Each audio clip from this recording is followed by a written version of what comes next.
নমস্কার, আরও একবার সবাইকে আন্তরিক অভিনন্দন। আজকের এই আলোচনাটি মূলত মীন রাশির মানুষদের জন্যই গুরুত্বপূর্ণ থাকবে, কারণ আজকের এই আলোচনার মধ্যে দিয়ে আমরা জানব বছরের অন্তিম 6 মাস অর্থাৎ জুলাই মাসের পর থেকে সম্পূর্ণ ডিসেম্বর মাস মীন রাশির মানুষদের জন্য কেমন থাকতে চলেছে, আর সেই সম্বন্ধিত 7টি মহাভবিষ্যৎবাণী নিয়ে আজ আলোচনা করব। তো সম্পূর্ণ ভিডিওটি অবশ্যই দেখুন। আলোচনা যদি ভালো লাগে লাইক, কমেন্ট এবং শেয়ার করতে পারেন।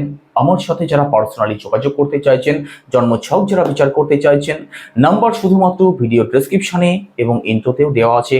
আপনারা ফোন করে কিংবা হোয়াটসঅ্যাপের মাধ্যমে বুকিং করতে পারেন। আর আপনি যদি একজন নতুন দর্শক হয়ে থাকেন, এটাই সব থেকে ভালো সময় চ্যানেলটিকে সাবস্ক্রাইব করে নেওয়ার জন্য। তো চলুন আলোচনা শুরু করা যাক। আমাদের প্রথম ভবিষ্যৎবাণী, দেবগুরু বৃহস্পতি, যিনি আপনাদের রাশির লর্ড, যিনি আপনাদের দশম ভাবেরও লর্ড, তিনি আপনাদের 4th হাউসে পরবর্তী 1 বছর অবস্থান করবেন। 4th হাউস অর্থাৎ বুধের ঘর, বুধের ঘরে কিন্তু দেবগুরু বৃহস্পতির অবস্থান পরবর্তী 1 বছর অত্যন্ত শুভ থাকবে। তো প্রথমত 4th হাউসের দিক থেকে পজিটিভ রেজাল্ট আপনাদের প্রাপ্তি হবে। 4th হাউস থেকে কোন কোন দিকে বিচার করা হয়? 4th হাউস থেকে আমাদের প্রপার্টিকে বিচার করা হয়, 4th হাউস থেকে আমাদের মাকে বিচার করা হয়, 4th হাউস এডুকেশনের প্রাইম হাউস। তো প্রথমত পরবর্তী 1 বছর প্রপার্টির জায়গাটা আপনাদের খুব ভালো থাকবে।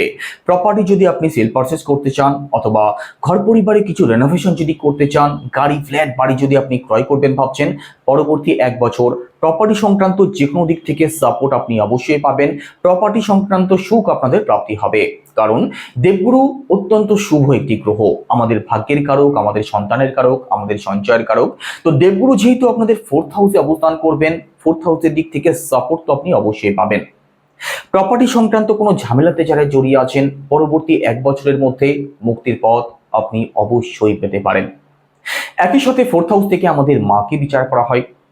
দেবগুরু বৃহস্পতি যেহেতু আপনাদের 4th হাউসে অবস্থান করছেন, মাতৃপক্ষ আপনাদের অবশ্যই ভালো থাকবে, মায়ের আশীর্বাদ আপনি পাবেন।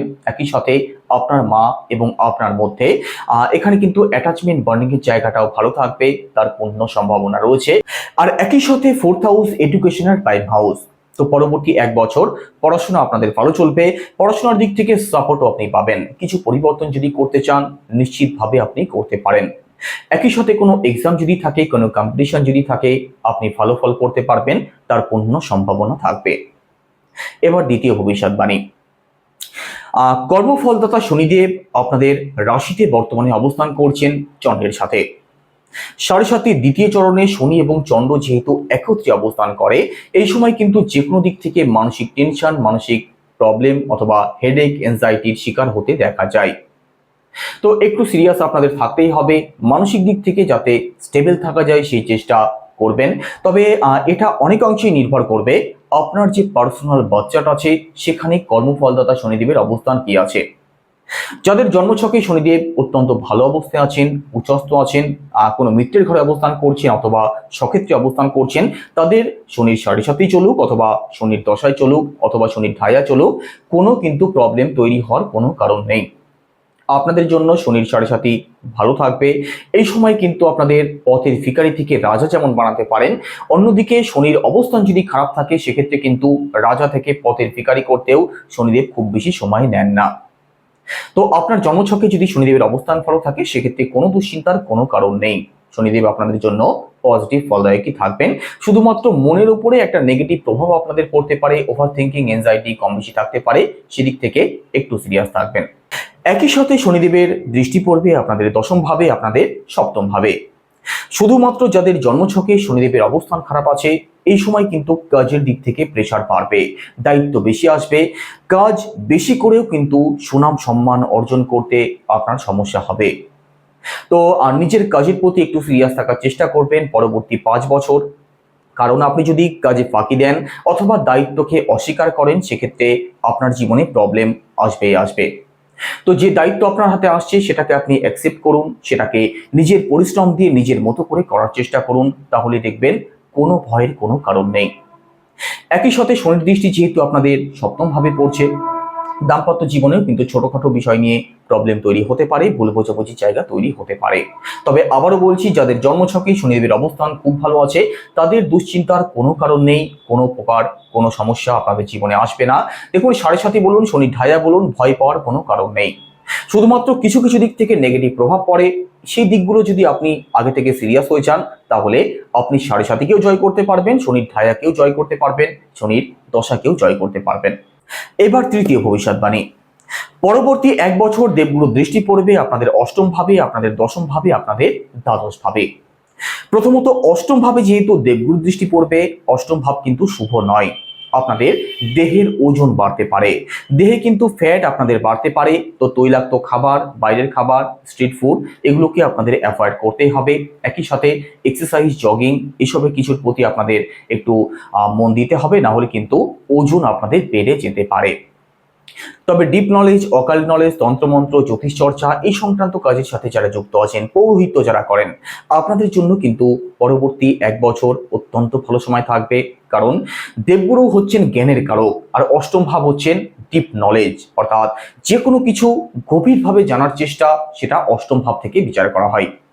তো ডিপ নলেজ, অকাল্ট নলেজের জায়গাটা আপনাদের অত্যন্ত ভালো থাকবে। এদিক থেকে পজিটিভ রেজাল্ট আপনি অবশ্যই পাবেন। একই সাথে দেবগুরুর দৃষ্টি যেহেতু আপনাদের দশম ভাবে পড়ছে, দেখুন কর্মজীবনের দিক থেকে সাপোর্ট তো আপনি অবশ্যই পাবেন। কর্মস্থানে দেবগুরুর দৃষ্টি পড়ছে, একই সাথে শনির দৃষ্টিও পড়ছে, 7.5 চলছে। তো শনি কাজের দিক থেকে কিন্তু আপনাদেরকে প্রেশার দেবে, আপনাদেরকে বসিয়ে রাখবে না, তবে আপনি সাপোর্টও পাবেন। দেবগুরুর দৃষ্টি যেহেতু আপনাদের দশম ভাবে পড়ছে, আপনি যে পরিশ্রম করবেন তার ফলও কিন্তু আপনাদের প্রাপ্তি হবে। তবে আবারও বলছি, নিজের কাজের প্রতি কিন্তু আপনাদের দায়িত্বশীল হতেই হবে, তাহলে দেখবেন কাজ আপনাদের অবশ্যই ভালো চলবে। চাকরি চেষ্টা যারা করছেন আপনাদের চাকরি প্রাপ্তি হতে পারে, প্রমোশনের অপেক্ষা যারা করছেন আপনাদের প্রমোশন হতে পারে, তবে প্রেশার একটু বেশি থাকবে। একই সাথে দেবগুরুর দৃষ্টি পড়বে আপনাদের দ্বাদশ ভাবে। দ্বাদশ ভাব অর্থাৎ ব্যয় ভাব। ব্যয়ভাবে যেহেতু দেবগুরুর দৃষ্টি পড়ছে, খরচ কিন্তু আপনাদের বাড়বে। তবে বিদেশি গতিবিধির জায়গাটা আপনাদের ভালো হতে দেখা যাবে। বিদেশ যাত্রা যারা করতে চাইছেন, আপনাদের বিদেশ যাত্রা হতে পারে। কোনো এমএনসিতে যারা চাকরি করছেন অথবা চাকরির চেষ্টা করছেন, অথবা বিদেশে থেকে যারা চাকরি করছেন, আপনাদের জন্য ভালো সময় থাকবে। বিদেশ থেকে যাদের ইনকাম আসে, আপনাদের জন্য ভালো সময় থাকবে। যারা চিকিৎসা সংক্রান্ত কোনো কাজের সাথে যারা যুক্ত আছেন, ডাক্তার, নার্স, রিপ্রেজেন্টেটিভ, ওষুধের ব্যবসায়ী, আপনাদের জন্যও কিন্তু পরবর্তী 1 বছর অতি উত্তম থাকবে। কাজ আপনাদের অবশ্যই ভালো চলবে। এবার চতুর্থ ভবিষ্যৎবাণী। রাহু দীর্ঘ 18 বছর পর আপনাদের দ্বাদশ ভাবে প্রবেশ করেছেন। কতদিন অবস্থান করবেন? দীর্ঘ 1.5 বছর। 1.5 বছর দ্বাদশ ভাবে রাহুর অবস্থান, একটা দিক থেকে তো সিরিয়াস থাকতে হবে, সেটা হচ্ছে খরচ। খরচ কিন্তু আপনাদের অত্যাধিক বাড়তে পারে পরবর্তী 1.5 বছর, একটু সিরিয়াস অবশ্যই থাকবেন। একই সাথে আপনাদের সাথে কিন্তু যে কোনো বিষয় নিয়ে পলিটিক্স হতে পারে, কাউকে টাকা ধার দেওয়া অথবা কাউকে অন্ধবিশ্বাস করা থেকে আপনাদেরকে বিরত থাকা উচিত। এই সময় দ্বাদশ ভাবে যেহেতু রাহু অবস্থান করছেন, কারো চক্রান্তের শিকার যাতে না হয়ে যান সেদিক থেকে সিরিয়াস থাকতেই হবে। তবে বিদেশি দিকটা আপনাদের ভালো থাকবে। বিদেশ সংক্রান্ত যে কোনো দিক থেকে পজিটিভ রেজাল্ট আপনি অবশ্যই পেতে পারেন। বিদেশ ভ্রমণও আপনাদের হতে পারে, কারণ দেবগুরু বৃহস্পতির দৃষ্টিও আপনাদের দ্বাদশ ভাবে পড়ছে, রাহু দ্বাদশ ভাবে অবস্থান করছেন। তো বিদেশি গতিবিধি তো অবশ্যই বেটার হতে দেখা যাবে। এবার পঞ্চম ভবিষ্যৎবাণী। মঙ্গল গ্রহ, যিনি আপনাদের সেকেন্ড হাউসের লর্ড, আপনাদের ভাগ্যস্থানের লর্ড, তিনি আপনাদের ষষ্ঠ ভাবে অবস্থান করবেন জুলাই মাসের শুরু থেকে 28 জুলাইয়ের আগে পর্যন্ত। ষষ্ঠ ভাবে মঙ্গলের অবস্থান কিন্তু কোনোভাবেই ভালো থাকবে না। তো এই সময় ভাগ্যের দিক থেকে একটু প্রবলেম আপনাদের তৈরি হতে পারে, ভাগ্যের ফল পেতে একটু সময় আপনাদের বেশি লাগবে। এই সময়ের মধ্যে কোনো শুভ কার্য, কোনো মাঙ্গলিক অনুষ্ঠান না করাটাই বেটার হবে। বড় কোনো ইনভেস্টমেন্ট যদি করতে চান, অবশ্যই ভালো করে ভাবনা চিন্তা করে তবেই সিদ্ধান্ত নেবেন। তবে 28 জুলাইয়ের পর থেকে 13 সেপ্টেম্বরের আগে পর্যন্ত এখানে মঙ্গল গ্রহ আপনাদের সপ্তম ভাবে অবস্থান করবেন। তো এই সময় ব্যবসার দিক থেকে যেমন সাপোর্ট পাবেন, দাম্পত্য জীবনের দিক থেকেও কিন্তু ভাগ্যের সাপোর্ট আপনি অবশ্যই পাবেন।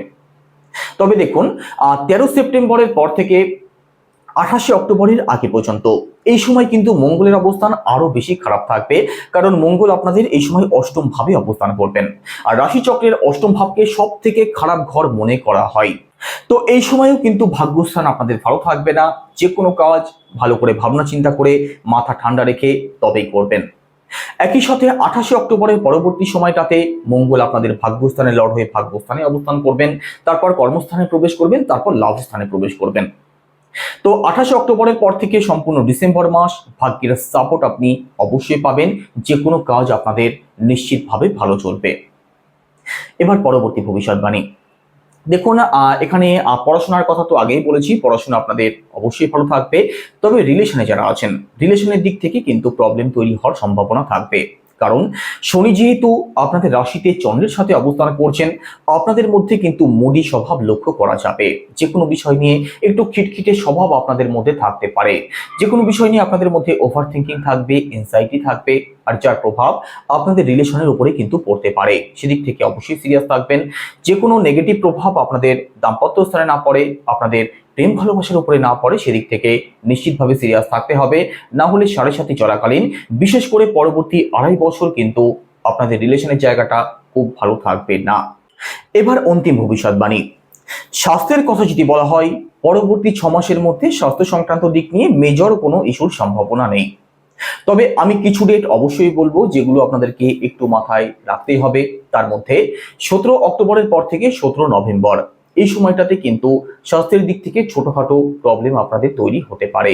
বিশেষ করে চোখ সংক্রান্ত অথবা মুখের ভেতরের কোনো সমস্যা, মাড়ি অথবা দাঁতের কোনো সমস্যা, হাড়ের দিক থেকে কিছু প্রবলেম, সার্ভাইকাল সমস্যা, এই সংক্রান্ত সমস্যাগুলো কিন্তু আপনাদের দেখা দিতে পারে। একই সাথে দেখুন শারীরিক দুর্বলতা কিন্তু এই সময় আপনাদের মধ্যে কম বেশি থাকবে। তো স্বাস্থ্যের প্রতি একটু সিরিয়াস থাকতেই হবে। আর 13 সেপ্টেম্বরের পর থেকে 28 অক্টোবর, এই সময় মঙ্গলের অবস্থান ভালো থাকবে না। এই সময় প্রথমত রক্ত সংক্রান্ত কিছু না কিছু প্রবলেম আপনাদের দেখা দিতে পারে। একই সাথে মাথা যন্ত্রণা অর্থাৎ মাইগ্রেন সংক্রান্ত সমস্যাও এই সময় থাকতে পারে। তো সিরিয়াস থাকতে হবে। এই সময় কিন্তু হেডেক, এই সময় মেন্টালি প্রেশার আপনাদের বাড়তে পারে। তো এগুলো শুধু মাথায় রাখবেন, মেজর কোনো ইস্যুর সম্ভাবনা থাকবে না পরবর্তী 6 মাসের মধ্যে। সাড়ে সাথী যতদিন চলছে শনির বীজ মন্ত্র অবশ্যই জপ করবেন। সেটা কি ওম প্রাম প্রিম প্রমশা শনিশ্চরায় নমঃ, রোজ 108 বার। একই সাথে হনুমান চল্লিশা পাঠ করতে পারেন। উদীয়মান সূর্যকে জল অর্পণ করুন, পজিটিভ রেজাল্ট অবশ্যই পাবেন। জীবনের বাধা বিপত্তিগুলো অনেক অংশেই কেটে যাবে। তো কেমন লাগলো আলোচনা কেমন লাগলো অবশ্যই কমেন্টে জানাবেন। সবাই ভালো থাকুন, সুস্থ থাকুন। নমস্কার।